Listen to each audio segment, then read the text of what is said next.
Disclaimer, यह video में सिर्फ कंसेप्ट्स दिए जाएंगे, तो कृपया यह वीडियो को सिर्फ आप कंसेप्ट पाने के लिए देखें, रटा हुआ ज्ञान इसमें नहीं मिलेगा। धन्यवाद। नमस्कार दोस्तों, आप सभी का फिर से एक बार स्वागत है हमारे इस YouTube चैनल पे। तो आज का वीडियो हमारे इलेक्ट्रिसिटी का जो चैप्टर हमारा बाकी था उसका आगे का हम लोग टॉपिक कवर करेंगे। तो बिना समय बर्बाद करें चलिए शुरू करते हैं। Factors on which the resistance of a conductor depends. तो यहाँ पे कुछ पॉइंट्स है। Temperature of the conductor, the cross section area of the conductor, length of the conductor, nature of the material of the conductor. तो ये कुछ 4 चीज़ें हैं, तो हम लोग इसके बारे में आगे देख लेते हैं।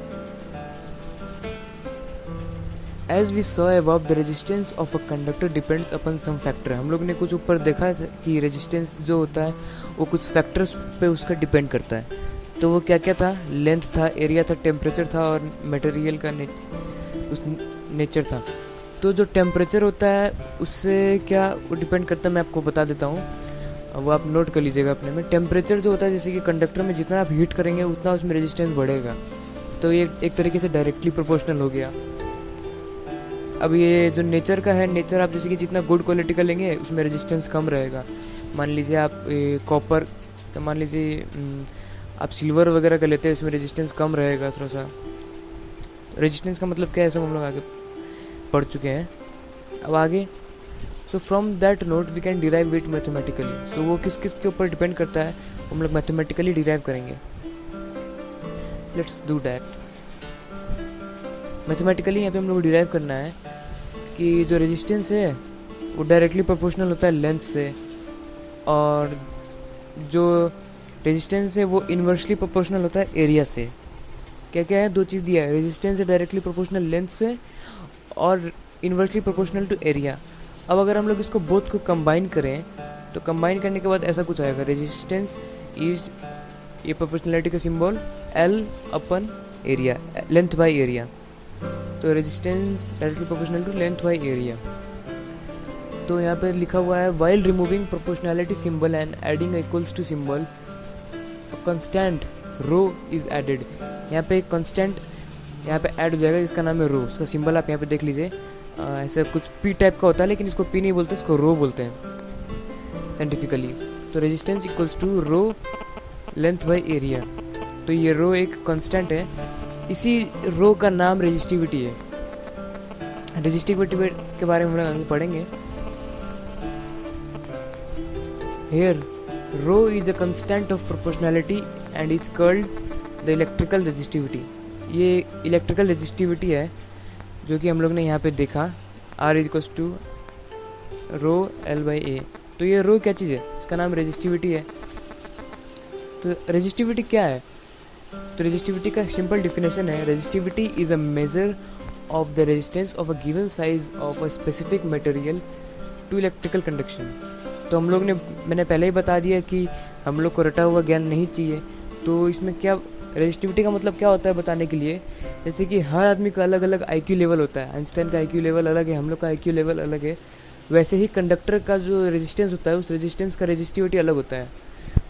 मान लीजिए हम लोग का काम करने का, हर आदमी का काम करने का अलग अलग तरीका होता है। वैसे ही ये भी एक रेजिस्टेंस का, जो रेजिस्टेंस होता है रेजिस्टेंस को नापने का ये एक मेज़र है कि हाँ रेजिस्टेंस को रेजिस्टिविटी से नापा जाता है।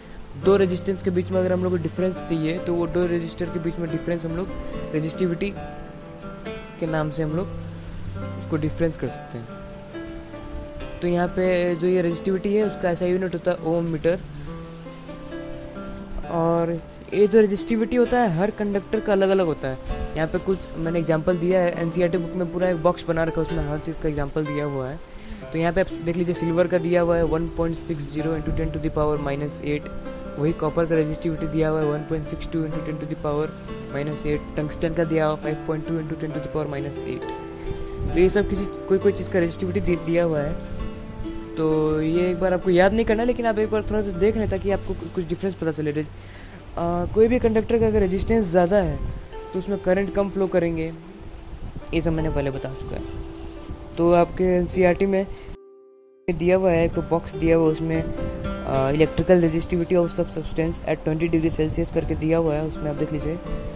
उसके बाद एनसीईआरटी में अगर आप एनसीईआरटी के हिसाब से चलें तो कुछ एग्जांपल्स दिए हुए, एग्जांपल 12.3, एग्जांपल 12.4, एग्जांपल 12.5, तो ये सब कुछ है। एक बार आप इसको सॉल्यूशन को बिना देखे आप करने की कोशिश करें। ये बहुत ही आसान है। अगर आप इसको, मैंने क्या बताया, बस आप गिवन ले, और पहले बता चुका है वीडियो में मैंने, और जो भी आपको न्यूमेरिकल सॉल्व करना होता है उसका आप ऐसा यूनिट में आप पहले जो भी लिखे हैं, जैसे कि किसी में किलोग्राम होता है तो उसको अगर ग्राम में कन्वर्ट करना है तो पहले जो भी कन्वर्जन करके पहले उसके गिवन में रख लें और उसी हिसाब से उसका कैलकुलेट करते जाएं, आंसर आ जाएगा। यहाँ पे कुछ न्यूमेरिकल दिया है, आप करके ट्राई करें।